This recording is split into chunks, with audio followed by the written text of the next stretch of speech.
महामुनि व्यास बहुत से वेदों और महाभारत के रचयिता थे, जिनके जीवन का सत्य भी कुछ भिन्न है। इस वीडियो के माध्यम से मैं उनके जीवन से जुड़े कुछ तथ्य पर प्रकाश डालना चाहता हूँ, जिसका बहुत कम लोगों को ज्ञान है। अपनी माँ के आशीर्वाद और पिता के तप से वो एक प्रसिद्ध महामुनि बने।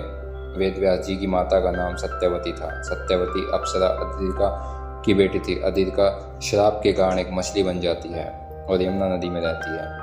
एक बार चेदी का राजा वासु शिकार कर रहे होते हैं और एक बगुले को मार देते हैं। राजा को बगुला अपनी पत्नी को देना होता था, लेकिन वो यमुना नदी में गिर जाता है और वही मछली उसे खा लेती है।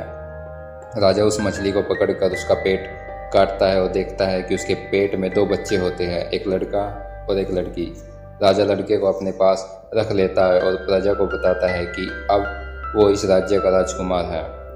राजा वासु उस लड़की को एक मछली पकड़ने वाले को दे देता है। वो उसे अपनी बेटी की तरह पालता है और उसका नाम काली रखता है, क्योंकि वो रंग में काली होती है। समय के साथ साथ काली का नाम सत्यवती हो जाता है। सत्यवती के पिता नाव भी चलाया करते थे। सत्यवती अपने पिता के काम में उसकी मदद करती थी। सत्यवती अब बड़ी हो जाती है। उसके पिता उसके लिए योग्य वर तलाशने लगते हैं।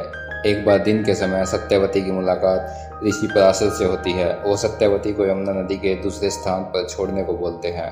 सत्यवती के पिता किसी दूसरे कार्य में व्यस्त थे, जिस वजह से सत्यवती को नाव चलाकर ऋषि मुनि को यमुना पार ले जाना पड़ा। ऋषि मुनि सत्यवती के रूप से मोहित हो जाता है और विवाह के पहले संबंध बनाने का आग्रह करते हैं, लेकिन सत्यवती मना कर देती है। ऋषि मुनि सत्यवती की बात नहीं मान। तब सत्यवती ऋषि मुनि के श्राप के डर से उसकी बात मान लेती है, लेकिन उनके सामने एक शर्त रखती है। वो उनसे कहती है कि अपने इस संबंध के बारे में किसी को पता नहीं चलना चाहिए, उनको कभी कोई गलत दृष्टि से ना देखे, और यह भी बोलती है कि उसका पुत्र जगत में बहुत प्रसिद्ध और विद्वान हो, उसके ज्ञान की चर्चा दूर दूर तक हो। ऋषि मुनि उसकी यह बात मान लेते हैं और वेद व्यास के जीवन की शुरुआत होती है। ऋषि मुनि और सत्यवती का एक पुत्र होता है। ऋषि मुनि इसके बाद चले जाते हैं और वादा करते हैं कि वो सत्यवती से कभी नहीं मिलेंगे। सत्यवती का पुत्र ऋषि मुनि के तप और आशीर्वाद से तुरंत बड़ा हो जाता है और एक हट्टा कट्टा नौजवान बन जाता है। वो अपनी माँ सत्यवती से वादा करता है कि जब भी वो उसे बुलाएगी वो तुरंत उसके पास आ जाएगी और उसकी मनोकामना पूरी करेगी।